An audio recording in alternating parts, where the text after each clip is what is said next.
Hello and welcome to Leaders of Tomorrow, India's only daily television platform for small businesses. As a part of the India Revival Mission initiative here at the Times Network, my colleague Sonali Krishna caught up with leading luminaries from across industry who weighed in on whether the recently announced government stimulus package will be sufficient to revive the SME sector. Here are the highlights.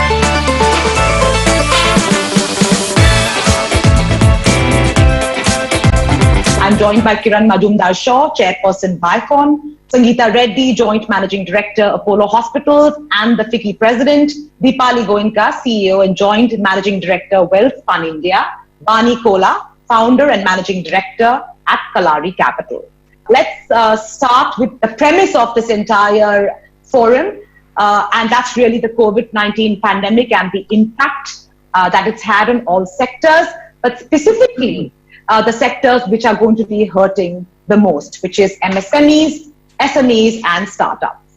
So the question I'm posing to the panel, this mammoth panel that I've got here, is that is the economic relief for MSMEs, SMEs, and startups the much needed oxygen and a ventilator of sorts? They're in corona coma right now.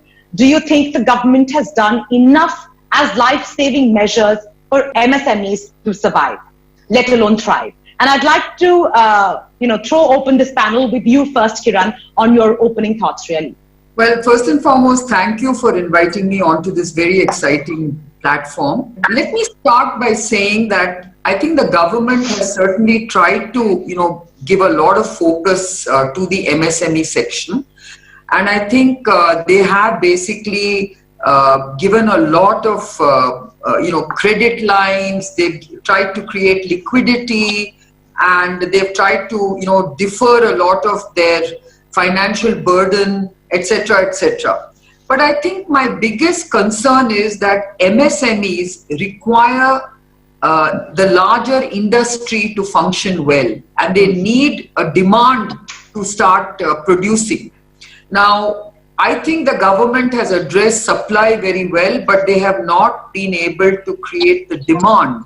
And without creating the virtuous cycle of supply and demand, I fear that, we will not be able to see a quick economic revival, and the MSME sector will suffer. Because, how long can they keep, in this survival mode? So, right, you have given them money to keep their businesses going, but they need to start revving up their businesses, and that revving up the business can only happen if you start creating demand.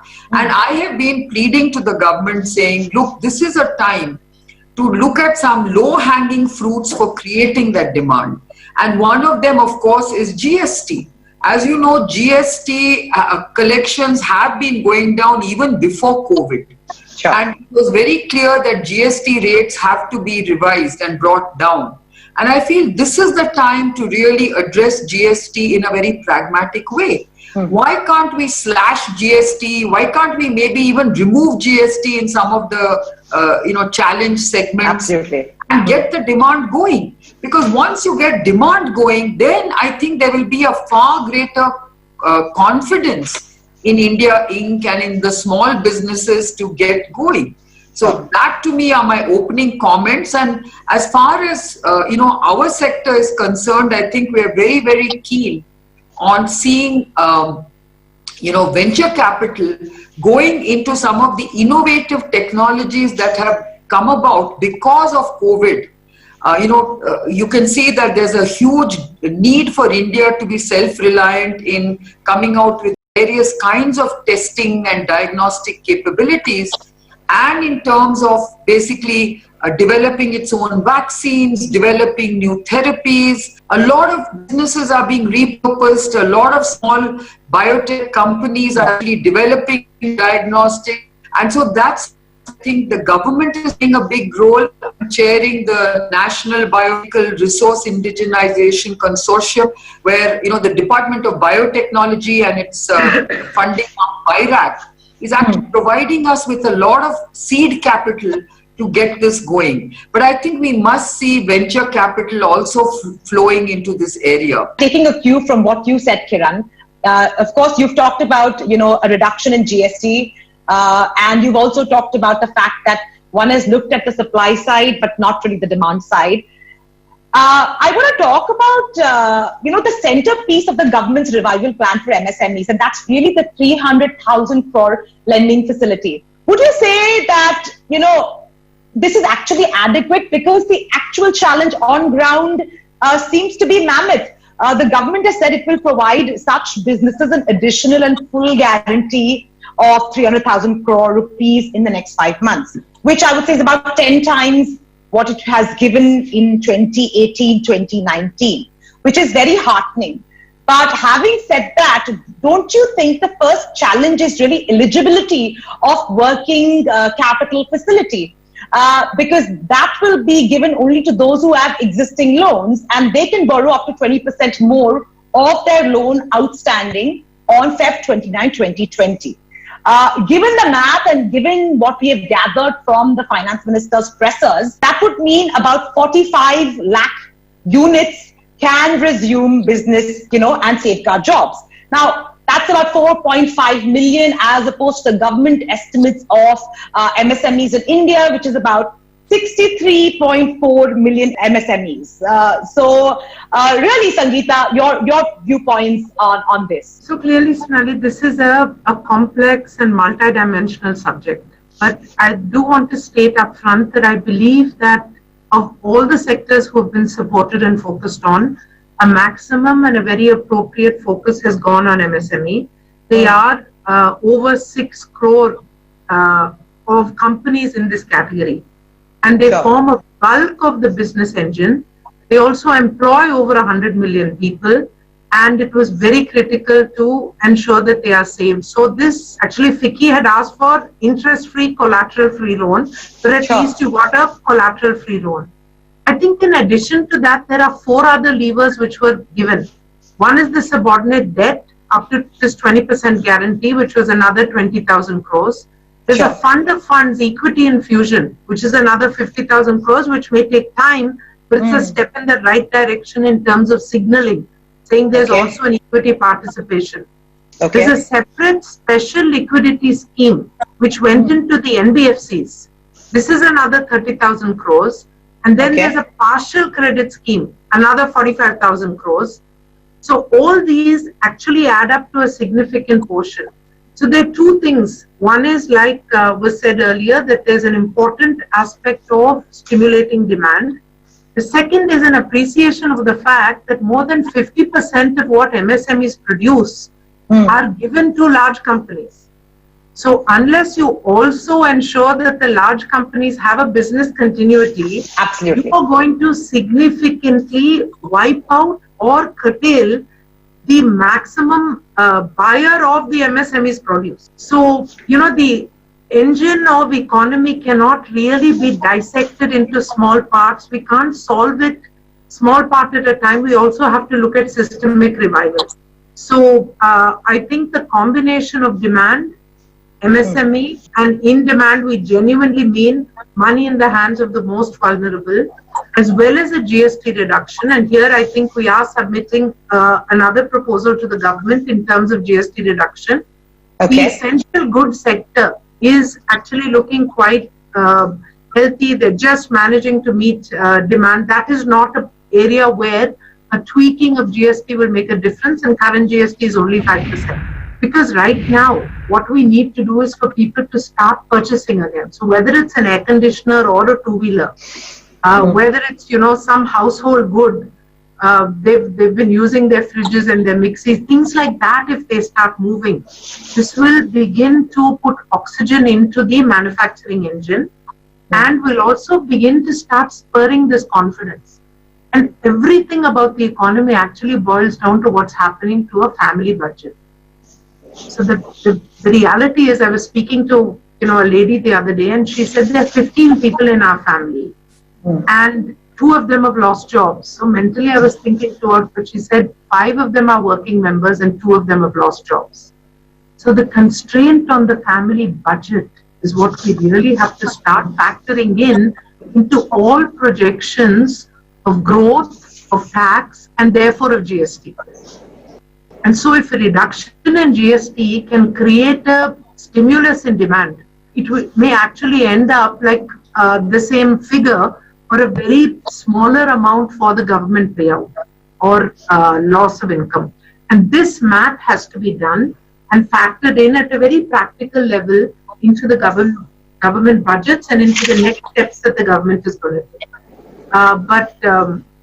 End of the summary, I think that MSME has been well focused on. The process, the intent is perfect. The process and the execution is something which I think over the next 2 weeks we have to really make sure that the money begins to flow. And here is, really a request, and I'm sure the government is going to be doing it, is to actually track of the 3 lakh crores, how much moved from the bank into the sector. Sure.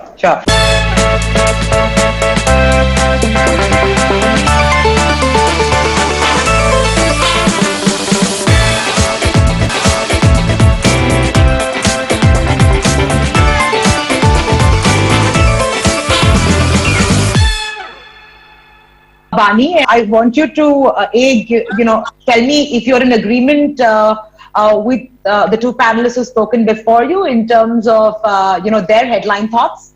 I also want to pose to you the efficacy of the banking system.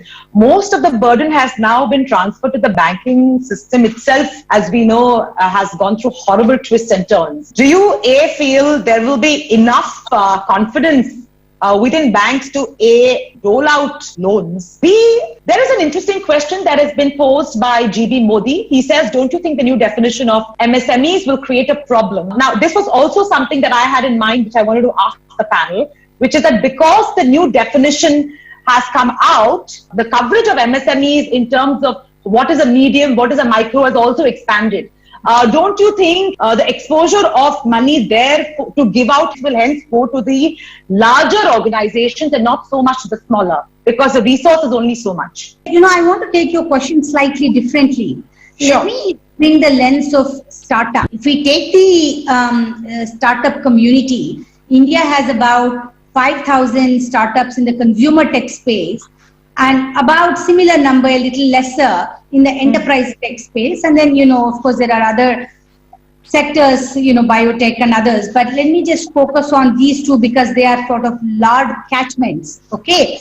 Now, this is, in fact, for the tech sector for India, the 3rd largest ecosystem, the whole startup ecosystem, and it provides direct employment to over 6 lakh people, right? And the NASSCOM recent report shows that 90% of these startups are suffering from revenue loss. And more than 40% of them are shut down right now just because they can't operate their business as usual. More worrisome thing is 70% of them have less than 3 months of runway. We also saw that, run up before COVID, the startup ecosystem, significant rise in capital that came into India, and valuations, we can all argue, was it a bubble, was it not a bubble, did they overvalue? But whatever it was, there was the 2019, which was a great year from startup capital availability and number of ideas that got funded. That has changed and isn't going back to that soon. I'm not going to say if ever, because history gets forgotten. So, but at least for the next couple of years, it's not going back to that level and that kind of accessibility to capital. However, I'm a firm believer that technology and innovation are really, really important as contributors to economic stimulus. Okay, if the economic engine is going to recover, it has to come from innovation and new ways of thinking about it. It doesn't have to be the privy of startups. Obviously, large enterprises also are going to continue to pivot. Now, if I look at this, what can you do? Like Sangeeta said, there is potentially a fund of fund, but most of these take a long time. They don't become quick lifelines. And so whatever we do, doing it sooner rather than later is important. And so that would be something to focus on. And likewise, there is a debt fund for startups through SIDBI. They have done a great job, but I think more is needed. So as much as we talk about SME or MSME, I think there's a different lens that needs to be applied to the sort of startup ecosystem. I have a specific question for Dipali, and the question is that whenever such incidents happen, everyone looks towards the government to provide help. Yes, it is right that we should seek help, but is that the only solution? The government is for everyone and doesn't have that much amount to help everyone. They're doing the best possible that they can. What is the corporate world going to do for the country? Whether it be textile, steel or chemical, shouldn't corporate India come together and innovate during this pandemic? It's a very important question for the people who employ a lot of people. I mean, for us as textiles, where we talk about, I employ around 8,000 people in one of my facilities and the other has 6,000 people. The whole supply chain that entails, and when people were talking about MSMEs here, for me, 60% of the textile supply chain is MSMEs. That's the bedrock of our whole supply chain, completely disrupted at that. When you talk about the liquidity, and rightly said so, when will that come into their hands? The working capital is a problem. The manpower is a problem at the moment. So I think one thing is, Sonali, which I think we have done, a lot of corporates would be also doing, is all about being Atmanirbhar. And I think, as the PM Modi rightly said, I think for us the important aspect was to get our fate in our hands. We actually created, I think for us, the important thing was that the people were safe. People were safe, creating tough COVID pentocols. I think, for us, the COVID penta protocols was very, very critical. Like handling social distancing when people are onboarding buses, thermal screening to disinfectant tunnels, to container driveways which are completely sanitized, to smart cameras where the social distancing is maintained when the people are, manufacturing. And also, I mean, for us, I think it's been a new way of working. Winston Churchill said, never let a crisis go to waste. I think that's rightly said. For us to do virtual walkthroughs of our factory with a customer sitting in America or UK, virtual audits that are being done, virtual showroom walkthroughs that are being done, I think it has all come to place. And I think I would just tell everybody that I think all of us will, as the corporates, will have to take the responsibility as well. It just can't be government in isolation. We all have to work with the MSMEs, our supply chains. So for me, I'll just give you a small example. We have an ancillary setup just a kilometer away of our factory where our trims vendors are. We've created an ecosystem for them. We've given them kind of an opportunity to set up shop and also to, fulfill the supply chain demand that we have as Welspun. So I think giving that infrastructure is very, very important too. So I think, Sonali, from my perspective, the important aspect for manufacturers like us and corporates like us, the importance is to see how we can look at our people, the new ways of looking at things. I mean, I will just share, when the whole challenge struck us, business was in doldrums. I mean, the whole country, globally, I mean, everything was shut. We found ways in making masks, the PPE, surgical masks to N95 to coveralls. So now that disinfectant wipes. So I think that's where we actually found an opportunity as well. So definitely this is the time for us to look at it innovatively. I mean, innovation becomes a very key pipeline for products, the whole supply chain, the way we work. All said and done, when everybody was talking about it, United States has digitization at 25% and India is at around 18%. It's disruption all the way now. It's gone multifold. So the way of doing businesses are going to be changing. The way of supply chain is going to be changing, a complete disruption at that. So like looking at how our analytics will play. How are you going to be looking at having the whole supply chain, which is all going to be digitally managed? It is something that we all are constantly working. But end of all, just to sum it, I think to get the whole supply chain in order and taking our destiny in our own hands will also be very, very important as corporates too. Kiran, you wanted to say something? I think this is a time where we have to look at repurposing our businesses in a very different digital world. I think what has happened is that we have been thrown into the deep end of the digital economy, the tech economy, and we've actually learned to swim.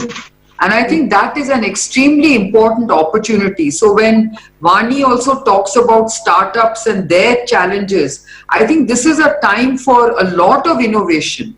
You know, as Dipali said, I mean, we're all getting used to online audits and online regulatory kind of, structures, which I think is actually very good for us because, you know, we've been constantly talking about regulatory reform.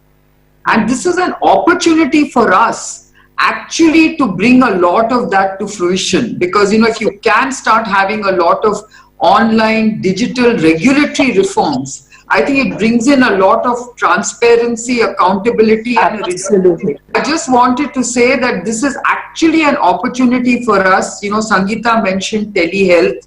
This is actually happening because, Sangeeta knows better than I that the COVID crisis actually has denied most of the hospitals of their regular business. Mm-hmm. And I think this has forced them to look at other means of reaching out to patient needs, you know, getting us to think in a very, very different way. Mm-hmm. I also believe this is a time when we ought to be spending more on healthcare, more on, we've talked about online education, but I think there are many, many opportunities. And one of the things I don't want to forget to mention is that this is also a time where we have to look at, what do we do for the marginalized people in our society. Thank you for this participation. Hope everything was answered to your satisfaction and stay tuned for many more such e-forums from Leaders of Tomorrow. Thank you so much.